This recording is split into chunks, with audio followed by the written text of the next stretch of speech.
Hello, everybody. Scott Golden here with the last few of the All Star Wrestling Review Series. This happens to be the February 6th, 1982 edition. We are fast approaching the end of the series, at least for now, as we need more content to be able to add to the series, which means a new series is coming. We will have the Mid Atlantic Wrestling Series starting probably sometime this weekend.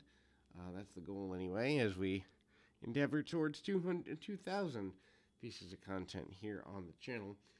We move also in the direction of a few more guys that are major forces over the next several years here, but this is the February 6th, 1982 edition of the program, and as we do that, hosted by Vince McMahon, Pat Patterson again, Adrian Adonis with Fred Blassie, defeats Barry Hart with submission, 459 with the sleeper. I don't know that sleeper and submission go hand in hand, although some people say kind of does. Anyway, Adonis has been a pretty major force here. Takedowns, ride time, and some forearms. Adonis looks really good. Fluid for a big guy, but also good enough to be a major run. A couple of Irish whip attempts here, and strong shots by none other than the shots there, and kind of boxing the ears as ultimately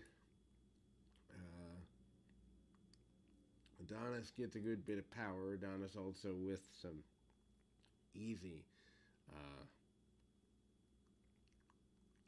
takedowns and other maneuvers, and eventually wins with a Goodnight Irene.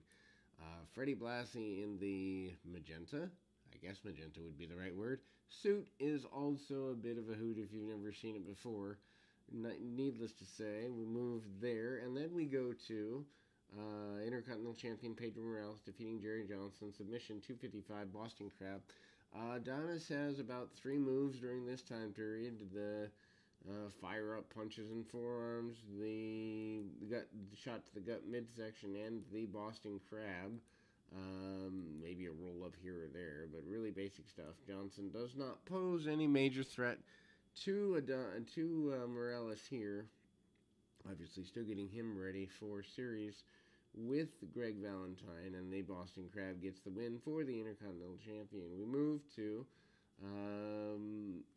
Fred Blassie returning with another major star, at least for him anyway, and that is the run there. Jesse Ventura, Fred Blassie, Ventura with a major cape. Steve King is Ventura's opponent, backbreaker there, leading him where he wants to go, and that is, of course, to the pay window with a victory here. Steve King and Ventura, do they need 4 full minutes? Not really, but Ventura still does a lot of walking, chalking, jockeying, and jiving, and almost wearing a modified Hulk Hogan style robe is Ventura with some pink and purple tights. Ventura punch kick, very basic thing. Get some chin locks in there as well. Not exactly your best of situations, but managing to do what he needs to do anyway, and managing to get things going. Ventura saying in a post-match promo, posing is what he does. It's what they do in California, what he does here. He is ready for Backlund. He's ready for anybody. He doesn't really care who he faces. Even kind of puts out a mock challenge to Pat Patterson in the post-match promo.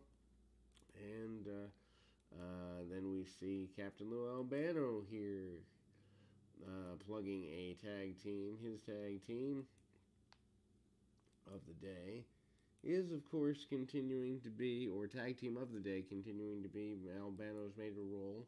Tag team champions Fuji and Saito still here in the time period, and we get the kind of return of that run, which happens to be Fuji and Saito defeating Charlie Brown and Frank Williams. 544, Saito pinned Brown with a back suplex. Not sure without a major challenger in there that this needs to run 6 minutes, but it does anyway. Fuji and Saito not really very challenged here. Fuji takes the early part of the match, which is weird because Saito usually does that. Saito does come in, punch kick, brawling in some bear hugs, takedowns, and takes him down with a chin lock too. Saito not really having much challenge, and Fuji seems to do a little bit less in the ring than Saito. Saito also wrestling barefoot upon occasion and some stomps that are pretty brutal for the time period. Charlie Brown takes a good bit of punishment there. And speaking of tag teams that are regulars in the area, the team of Gurria and Martel continue to be a major force. Victor Messino and Charlie Fulton, 6:58. Martel pinned Messino with a power slam and an elbow drop. Pretty basic things there. And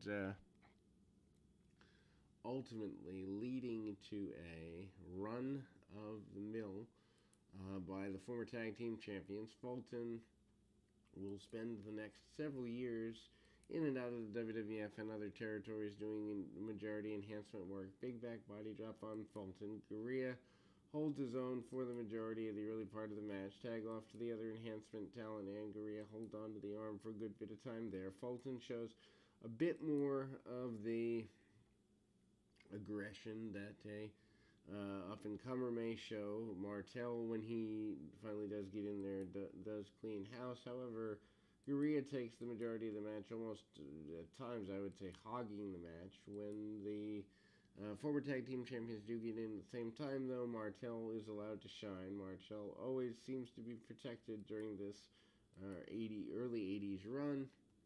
Greg Valentine up next. Speaking of protected, as Valentine probably the top heel in the promotion at the time.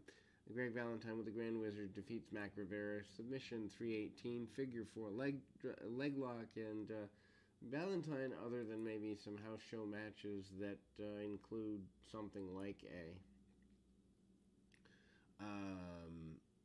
major run there on house shows, Valentine, though, very rarely shown any sort of challenge on television. Grand Wizard's wearing the same plumage hat as before. Forearms in the corner, basic stuff by Valentine. Valentine continuing to be the aggressor in his role here, and forearms, and eventually gets the figure 4 that will close this particular edition. We'll be back with more right after this.